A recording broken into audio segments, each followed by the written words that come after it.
आज ट्रम्प चाचा पहुंच गए हैं डावोस यानी कि स्विट्जरलैंड, और स्विट्जरलैंड है यूरोपियन कंट्रीज में। अब स्विट्जरलैंड क्यों इंपॉर्टेंट है, यूरोपियन कंट्रीज क्यों इंपॉर्टेंट है, और थंबनेल में जैसा हमने लिखा है कि विश्व युद्ध, वर्ल्ड वॉर, ये आदमी जिस तरीके से चाल चल रहा है, जो आदमी कर धर रहा है, जैसे ये यही दिख रहा है कि कुछ समय बाद वर्ल्ड वॉर हो सकता है, विश्व युद्ध। क्योंकि पहले बात थी US China, US India, US Canada, लेकिन अब बात हो चुकी है US versus world, Donald Trump versus world. पूरी दुनिया अब इस आदमी के अगेंस्ट होती जा रही है। और अगेंस्ट क्यों है, क्या कारण है, और उसका इंडियन मार्केट पर क्या असर पड़ रहा है, स्टॉक मार्केट की हालत क्यों खराब है, ये सारे मुद्दों पर आज हम बड़े डिटेल में समझने वाले हैं। ठीक है, तो शुरू करते हैं शुरुआत से। ये जहां पे गए हैं उस जगह का नाम है, उस शहर का नाम है डावोस। डावोस है स्विट्जरलैंड में, और स्विट्जरलैंड पड़ता है यूरोपियन देशों में। इसका नाम है, जो फंक्शन होने वाला है बेसिकली एक फंक्शन है, वर्ल्ड इकोनॉमिक फोरम। वहां पर सभी देश के जो प्रेसिडेंट होंगे, प्राइम मिनिस्टर होंगे, वो लोग पहुंचते हैं और बातें करते हैं, अपने अपने देश में क्या ग्रोथ चल रहा है, क्या नहीं चल रहा है, वो सब बातें वो करते हैं। लेकिन इस बार का ये जो वर्ल्ड इकोनॉमिक फोरम है वो बिल्कुल अलग है। क्यों? इस बार मुद्दा सबसे हॉट, सबसे ज्वलनशील जो मुद्दा है, ग्रीनलैंड कौन ले जाएगा। अब ग्रीनलैंड कौन ले जाएगा, मतलब ग्रीनलैंड ऐसा हो कि भैया समोसे का पैकेट हो, ये पिज्जा का स्लाइस हो, कौन लेकर के जाएगा। आज के टाइम में ग्रीनलैंड वही बना हुआ है। अच्छा, थोड़ी भूमिका मैं आपको दे देता हूं, थोड़ा समझा देता हूं। ग्रीनलैंड कहाँ है, यूरोपियन कंट्रीज कहाँ है, यूनाइटेड स्टेट्स कहाँ है, कनाडा कहाँ है, ताकि आपको पूरी पिक्चर ज्यादा अच्छे से समझ में आएगी। देखो हुआ क्या है, ये है ग्रीनलैंड, ये बर्फ, व्हाइट जो देख रहे हो ना, बर्फ से ढका हुआ। यहां लोग बड़े कम कम रहते हैं, इधर उधर साइड साइड में है। अच्छा, ग्रीनलैंड पर ट्रंप की नजर क्यों है, मैं शुरू से शुरुआत कर रहा हूं, पूरा समझाऊंगा आपको, टेंशन नहीं, पूरी कहानी समझना। ग्रीनलैंड ट्रंप के लिए क्यों इंपॉर्टेंट है, ट्रंप क्यों कह रहा है मुझे ग्रीनलैंड चाहिए चाहिए चाहिए। बेसिकली ग्रीनलैंड में ना कई सारे रेयर अर्थ मेटल, कीमती चीजें यहां बर्फ के अंदर हैं। अब अगर यूएस का अधिकार हो जाता है, ट्रंप का अधिकार हो जाता है, तो वो सारे जो खजाना जमीन के अंदर है वो सब यूएस का हो जाएगा। अच्छा, लेकिन दुनिया को रीजन ये नहीं बता रहा, दुनिया को रीजन ये ट्रंप ये बता रहा है कि ग्रीनलैंड मेरे लिए इसलिए जरूरी है भाई लोगों, ग्रीनलैंड मुझे इसलिए दे दो, अगर मैंने ग्रीनलैंड नहीं लिया तो यहां पर रशिया आ जाएगा, यहां पर चाइना आ जाएगा, और ग्रीनलैंड चूंकि यूएस के पास है, यूएस यहां पर है, ग्रीनलैंड है, तो रशिया और चाइना यहां पर आ गया तो मेरे लिए वो दिक्कत खड़ा कर देगा, इसलिए ग्रीनलैंड पर कब्जा करना मुझे बहुत जरूरी है, करने दो प्लीज करके। अब किसको बेवकूफ बना रहा है ये भैया, यूरोपियन देश वो सब भी सब माहिर है, सब समझ रहे हैं मनसा क्या है, अंदर का खदान चाहिए इसको, और बहाना दे रहा है कि चाइना और रशिया आ जाएंगे। अब यहां पर इधर देखो आप, ये है यूरोपियन देश, लगभग 27 देश हैं यूरोपियन कंट्रीज, यूरोपियन यूनियन में 27 देश, बड़े बड़े देश हैं, जैसे जर्मनी है, फ्रांस है, ऑस्ट्रिया है, स्पेन है। आप स्विट्जरलैंड देखोगे तो स्विट्जरलैंड यहां पर है, थोड़ा और बड़ा कर ले, आ जाओ भैया, स्विट्जरलैंड ये रहा, ये फ्रांस के बगल में, इधर ऑस्ट्रेलिया के इधर। यहां पर वो ग्लोबल क्या नाम है, वर्ल्ड इकोनॉमिक फोरम, आज रात को 10 बजे 11 बजे के आसपास इंडियन टाइम में, रात को 10-11 बजे के आसपास ट्रंप अपने भाषणबाजी शुरू करेंगे और पूरी दुनिया इनको सुनेगी कि ये क्या कह रहे हैं। ठीक है, तो ये है यूरोपियन देश जो कि पूरा एकजुट होकर के ट्रंप के खिलाफ खड़े हैं। और इसके साथ साथ ग्रीनलैंड यहां है, यूरोपियन देश सारे एकजुट होकर के ट्रंप के खिलाफ खड़े हैं। सॉरी, ये तो ग्रीनलैंड है, ट्रंप यहां है यूएस में। और इधर आप देखोगे कनाडा है, कनाडा कहां गया, ये रहा यूनाइटेड स्टेट्स, और ये इसके बगल में है कनाडा। अब जैसे ये ग्रीनलैंड पर बार बार कब्जे की बात करता है, कनाडा को भी डर है कि भैया हम भी पड़ोस में हैं, क्योंकि पहले भी ये कई बार कह चुका है कब्जा करूंगा, कनाडा भैया इंडिया का पार्ट है। आपको याद होगा ट्विटर जो ट्रुथ सोशल पर ये मैप भी शेयर कर चुका है पहले भी, कि कनाडा जो है यूएस का पार्ट हो गया है। तो कनाडा भी इसके अगेंस्ट, ये सब जो मिलकर लड़ाई लड़ रहे हैं, इसके साथ कनाडा भी खड़ा हो गया कि चलो भैया इतने सारे लोग लड़ रहे हैं, हम भी भीड़ लेते हैं, नहीं तो ये पता नहीं कल को हमारे ऊपर भी कब्जे की बात करने लग जाए। ठीक, तो अभी का जो ज्वलनशील मुद्दा है वो है ग्रीनलैंड, ये कौन लेकर के जाएगा। हालांकि कोई नहीं लेके जाएगा, अभी जो ग्रीनलैंड है वो डेनमार्क का है, डेनमार्क यहां पर है और इसका बेसिकली शासन चलता है ग्रीनलैंड पर। कोई देश नहीं कह रहा है हमको ग्रीनलैंड चाहिए, सिर्फ यूएस कह रहा है हमको ग्रीनलैंड चाहिए। ठीक है, अब आप पूछ सकते हो कि भैया ग्रीनलैंड यहां पर है, अमेरिका यहां पर है, कनाडा यहां पर है, अगर ये ग्रीनलैंड पर कब्जे करने की बात कर रहा है तो इन यूरोपियन देशों को क्या दिक्कत है? वो इसलिए कि इसी यूरोपियन यूनियन का पार्ट है डेनमार्क। तो इन देशों में भैया भाई बंधुओं के बीच एक देश को यह परेशान कर रहा है, डेनमार्क को परेशान कर रहा है, क्योंकि डेनमार्क का है ये ग्रीनलैंड, और डेनमार्क को बोल रहा है कि हम ग्रीनलैंड ले लेंगे। तो बाकी सारे एकजुट होकर के खड़े हो गए। ऐसे कैसे ले लोगे भैया, है तुम ही हो। तो भैया ये खेल चल रहा है। कुछ न्यूज का आपको दिखाता हूं। फ्रांस के राष्ट्रपति ने बोला है कि गुंडागर्दी नहीं, सम्मान की भाषा समझते हैं हम। ऐसी दुनिया खतरनाक है जहां ताकतवर देश मनमर्जी करे। ट्रंप ने इस पे 200% टैरिफ की धमकी भी दी थी, पहले धमकी दी थी। ये स्टेटमेंट इनका आया है। फ्रांस कहां है? फ्रांस भी देख लो कहां है। फ्रांस है भैया, ये रहा फ्रांस। ठीक, मतलब यूरोपियन देशों का ही पार्ट है। अब ये देखो यहां पर क्या लिखा है।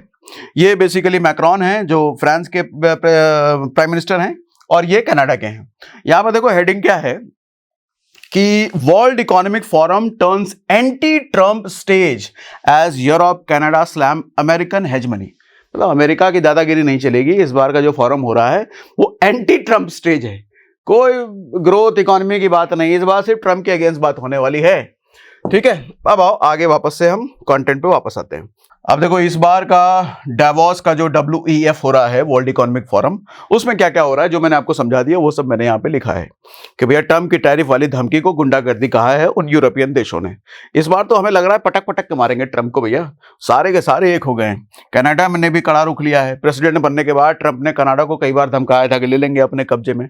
तो इस बार कनाडा भी यूरोपियन देशों के साथ मिल गया है। कनाडा कहाँ है? कनाडा यहाँ है, इनके देश के साथ खड़ा हो गया है कि भैया मारो इसको, पटक पटक के मारो, हम तुम्हारे साथ हैं। ठीक है, और इन सब की वजह से अमेरिका और दुनिया भर के स्टॉक मार्केट में दहशत है भैया।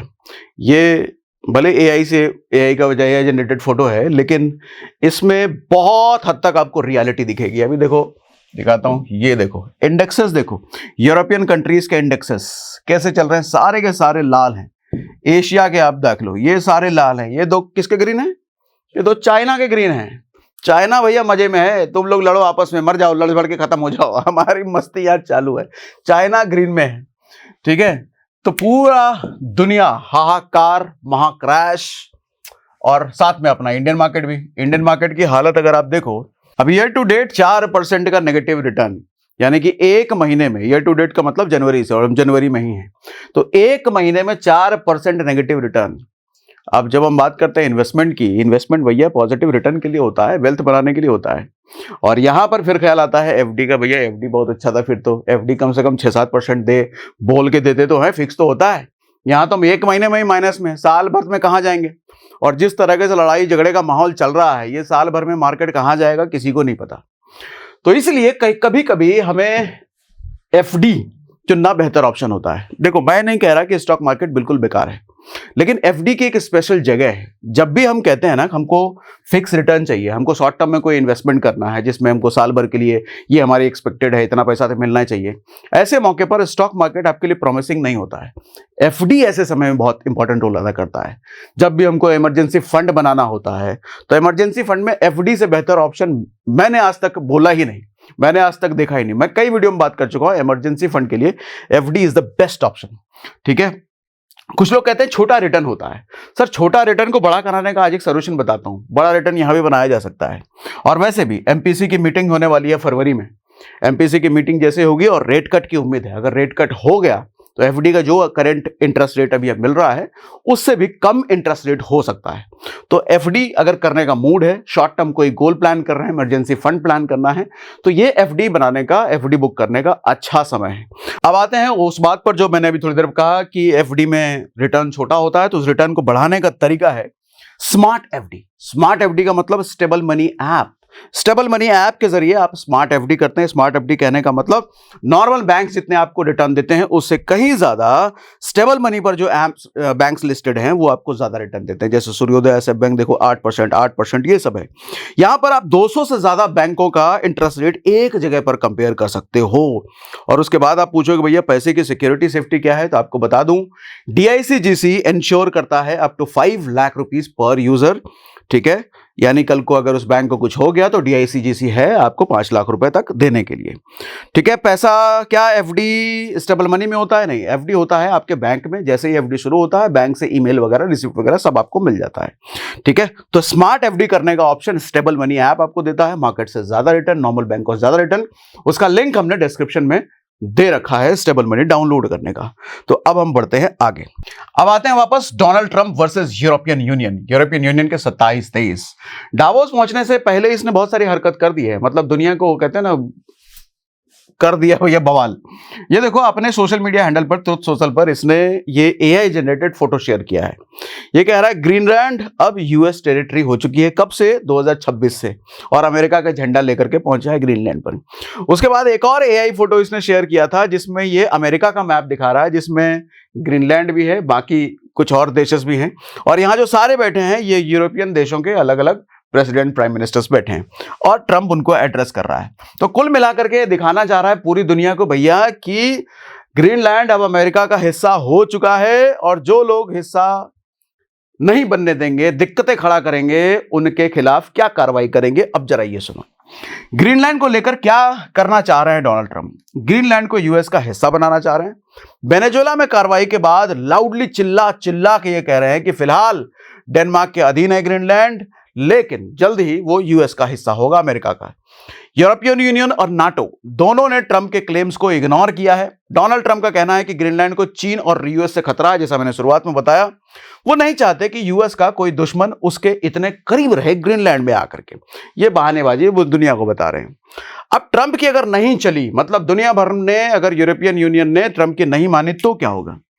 अगेन ट्रंप की हमेशा की तरह वही धमकी, टैरिफ 10 से 25% तक टैरिफ लगेगा। जो भी बीच में आएगा भैया, हमारे और ग्रीनलैंड के याराना के बीच, हम लोगों के मोहब्बत के बीच जो भी घुसेगा, कोई भी यूरोपियन देश, लगेगा उस पर टैरिफ 10 से 25%। इससे पहले वो ऑलरेडी 15% टैरिफ लगा चुके हैं, पहली बार नहीं है। ट्रंप ने ऐलान किया है कि 1 फरवरी से, डेट दे दिया इन्होंने, 1 फरवरी से 10% टैरिफ लगाए जाएंगे। कौन कौन सी कंट्रीज पर? Denmark, Sweden, France, Germany, Netherland, Finland, मतलब यूरोपियन देश पर।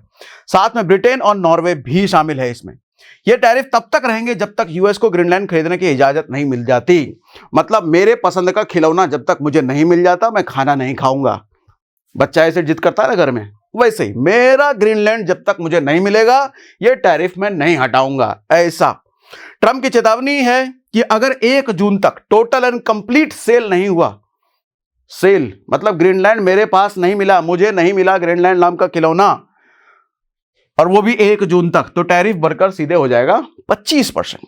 दूसरी तरफ यूरोपियन नेशन का जवाब यह है, यूरोप ने कहा है वो एकजुट रहेंगे, पूरे के पूरे 27 देश, और US पर भी रिलेटरी टैरिफ इक्वल एक्शन लेने का विचार चल रहा है। मतलब वो भी सैंक्शंस US पर लगाएंगे। बात अभी खत्म नहीं हुई, ध्यान से सुनिएगा। EU भी रिटेलिएट कर रहा है, मतलब बदले में वो भी अपना टैरिफ वैरिफ की बात कर रहे हैं, सैंक्शंस की बात कर रहे हैं। एंटी कोएशन इनिशिएटिव यानी कि ACI एक ऐसा कानून है जिससे EU किसी भी देश पर भारी ट्रेड सैंक्शंस लगा सकता है अगर वो देश EU के किसी भी मेंबर के खिलाफ इकोनॉमिक प्रेशर बनाता है, तो जैसा प्रेशर अभी US बना रहा है। ठीक है, अब इन सब के बाद भैया इंडियन स्टॉक मार्केट पर क्या होगा, क्या असर है, जरा ये बताओ। तो ये समझो, इंडियन स्टॉक मार्केट फॉल अभी जैसे हमने देखा कि 1 महीने में लगभग 4% गिर गया है। ये परसों कल 1.5% गिरा, ये आज भी गिरा है, और अभी जब ये रात को 10-11 बजे वहां पर अपनी बकबकाई शुरू करेंगे तो किस तरह का क्या बोलेंगे, दुनिया पे क्या असर होगा, कुछ नहीं पता। तो इसलिए कल का मार्केट बहुत इंपॉर्टेंट होगा भैया। फिलहाल अब तक की बात यह है कि रुपया अपने रिकॉर्ड निचले स्तर पर है। जब से रुपया बना है तब से अब तक सबसे रिकॉर्ड निचले स्तर पर 91.70, मतलब 92 रुपए के आसपास रुपया जा चुका है, और डॉलर महंगा हो चुका है। ठीक है, वजह डॉलर की लगातार स्ट्रांग डिमांड है, कंपैरेटिवली रुपया, कंपैरेटिवली ग्लोबल जियोपॉलिटिकल टेंशन, ये ट्रंप का जो हमने बात करा। स्टॉक मार्केट से फॉरेन मनी लगातार निकल रहे हैं, मतलब FI लगातार भैया छोड़ रहे हैं भारत, लगातार पैसा निकल रहा है। मंगलवार को भी 1800 करोड़ की बिकवाली करी है।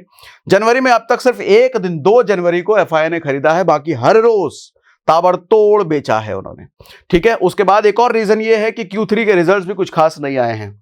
भारतीय कंपनियों के Q3 का जो रिजल्ट आया है, IT सेक्टर पर प्रेशर है भैया, प्राइवेट से बैंक्स खराब परफॉर्म कर रहे हैं, ऑटो सेक्टर थोड़ा बहुत ठीक चला रहा है। बाकी सारे के सारे सेक्टर्स आप देख भी रहे होंगे खराब परफॉर्म कर रहे हैं। Q3 के रिजल्ट भी अच्छे नहीं हैं। एक तरफ जियोपॉलिटिकल टेंशन, FIIs जा रहे हैं, Q3 के रिजल्ट खराब नहीं है।